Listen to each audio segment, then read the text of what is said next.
Today we have these two smartphones that were launched not too long ago, and they are both meant for very different types of users in the market. So today we are going to take a look at the Realme 5 and the Samsung Galaxy A30s.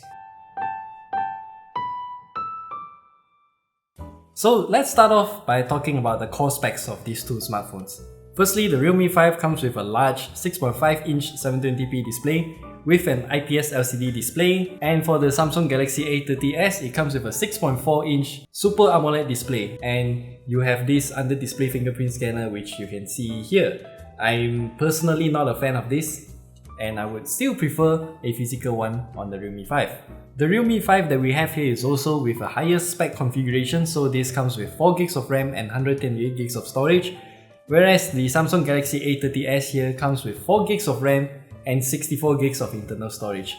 Both of them have triple card slots, so you get 2 nano SIM slots and also a single microSD card slots, all independent from each other. The Realme 5 also comes with a Snapdragon 665 chipset, whereas the Samsung Galaxy A30s comes with an Exynos 7904 chipset. These two are very different, and that is why we are going to jump straight into the benchmarks. As you can see on the screen here, the Exynos 7904 is never going to perform as well as the Snapdragon 665. In every single test, the Snapdragon is still better. But benchmarks don't really tell the whole story. So when it comes to gaming, we actually tried particularly PUBG Mobile. It runs okay at the lowest graphical settings with high frame rates.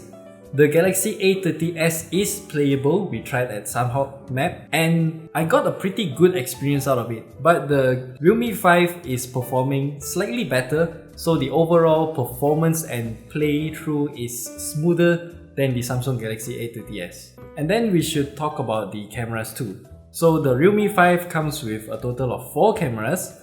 So you have a 12MP f1.8 main camera, an 8MP f2.2 ultra-wide angle camera, a 2MP f2.4 macro camera, and also a depth sensor. Whereas the Samsung Galaxy A30s comes with a 25MP f1.7 main camera, and an 8MP f2.2 ultra-wide angle camera, and also another depth sensor. So yeah, the Galaxy A30s is missing a macro sensor here. So comparing the picture quality out of these two smartphones, the color consistency on the Galaxy A30s is good, whereas the Realme 5 has pretty good color consistency between the main and ultra-wide angle, but not the macro camera here. So the overall quality that comes out of these two smartphones are also very good. The Galaxy A30s is much more dramatized, so the colors are much more popped, and it is also very good in terms of exposure, whereas the Realme 5 is having a bit of a softer image in comparison and a bit darker, though it is much more closer to what you see with your eyes. Then the ultra-wide angle camera lenses, I also realized that the Galaxy A30s does not have an option to fix the distortion, whereas the Realme 5 will fix the distortion by default. So when it comes to night shots, the Realme 5, even for such a budget device, it still has its dedicated night mode. So in here, it's called Nightscape, and it takes some good night shots with really good equal exposure throughout, whereas the Galaxy A30s does not have any night mode here. And then we should also talk about the battery of these things. So you might have realized that the Realme 5 is a lot thicker than the Galaxy A30s here. That is because this smartphone comes with a 5000mAh battery, whereas this comes with 4000mAh battery. So the battery life of the Realme 5 is obviously going to be better, but with such a large battery life comes at a cost at its charging speed. So the Realme 5 only comes with a 10W charger, whereas the Samsung Galaxy A30s actually supports their 15W charging speed. So the Realme 5 is obviously going to charge really slow compared to the Galaxy A30s.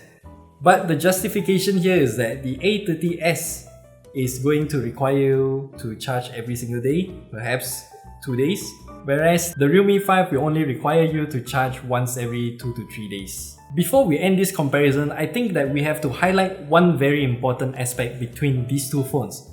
It is the value that it both offers. So the Realme 5 here, it comes at a very low price, 599 ringgit for the base model, 3GB RAM and 64GB of storage, whereas the A30s starts at 899 ringgit and it comes with 4 gigs of RAM and 64 gigs of storage.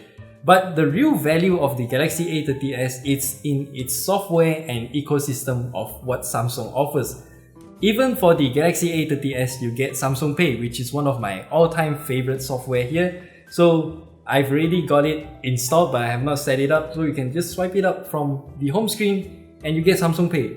So at just the price of 899 ringgit, you can use Samsung's Samsung Pay here. And with Samsung Pay, if you use more, then you get more reward points, and then you can redeem more things, and then yeah, you just get to enjoy the loyalty of using Samsung Pay in general. Whereas the Realme 5 does not offer these kinds of things.